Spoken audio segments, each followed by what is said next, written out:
Halo semua. Nah, hari ini kita mau coba jawab satu pertanyaan yang mungkin sering banget kepikiran, tapi susah diungkapin. Sebenarnya apa sih gunanya kita nyanyi-nyanyi pas ibadah? Ceritanya gini, sumber yang kita bahas ini ngasih gambaran dua kebaktian yang beda banget. Coba bayangin ya, di satu sisi ada ibadah yang rasanya kaku, formal, tertib banget.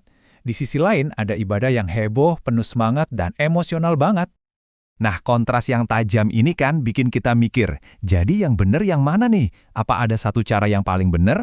Atau jangan-jangan dua-duanya ada kurangnya, tapi dengan cara yang beda? Oke, mari kita bedah bareng-bareng. Nah, buat ngejawab itu, kita mesti paham dulu tujuan dasarnya nyanyi itu apa sih dalam konteks ibadah ya. Intinya, nyanyian itu kayak jembatan. Jembatan yang nyambungin antara pikiran kita, kebenaran yang kita tahu, dan hati kita, emosi yang kita rasakan. Jadi, intinya bukan milih antara mikir dalam atau ngerasain yang dalam, justru sebaliknya. Tujuannya adalah biar perasaan kita yang meluap-luap itu muncul sebagai respons langsung dari kebenaran yang agung dan kuat yang lagi kita nyanyiin.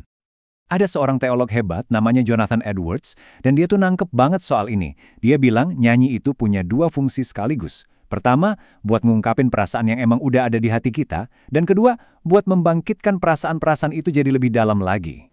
Nah ini dia, poin kuncinya. Ibadah yang otentik itu bukan soal kita berusaha keras nyiptain perasaan tertentu.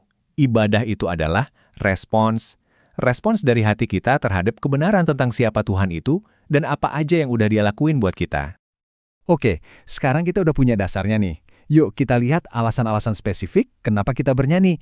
Dan yang pertama ini mungkin bakal bikin Anda kaget. Ya, beneran. Praktik bernyanyi itu bukan cuma perintah dari Tuhan, tapi juga cerminan dari karakternya sendiri. Simpelnya, kita bernyanyi karena Tuhan itu adalah Tuhan yang bernyanyi. Kitab suci ngasih kita gambaran yang wah, luar biasa banget. Coba bayangin, Tuhan yang bersuka cita atas umatnya, sampai-sampai dia bersorak-sorai dengan nyanyian. Jadi, nyanyian kita itu kayak jadi jawaban langsung kita, gitu loh. Jawaban atas kebenaran-kebenaran spesifik tentang Dia yang kita temuin di Alkitab. Tentang kekuatannya, kasihnya, anugerahnya yang luar biasa.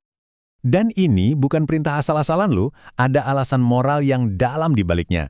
Gini deh logikanya, memuji pribadi yang paling berharga di seluruh alam semesta itu bukan sekedar kewajiban, itu adalah hal yang paling benar dan paling logis untuk kita lakukan.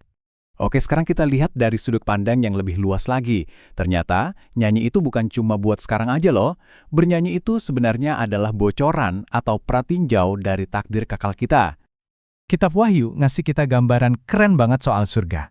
Di sana, aktivitas utamanya apa? Menyanyikan sebuah lagu baru, lagu tentang penebusan. Coba deh, perhatiin deh gimana ibadah di sana digambarin. Bukan yang kalem-kalem atau hening, tapi dahsyat banget. Suaranya kayak guruh yang menggelegar dan air bah yang menderu. Luar biasa kan? Terus artinya apa buat kita sekarang? Nah, ini bagian yang keren. Waktu kita menyanyikan kebenaran, ada sesuatu yang transformatif terjadi.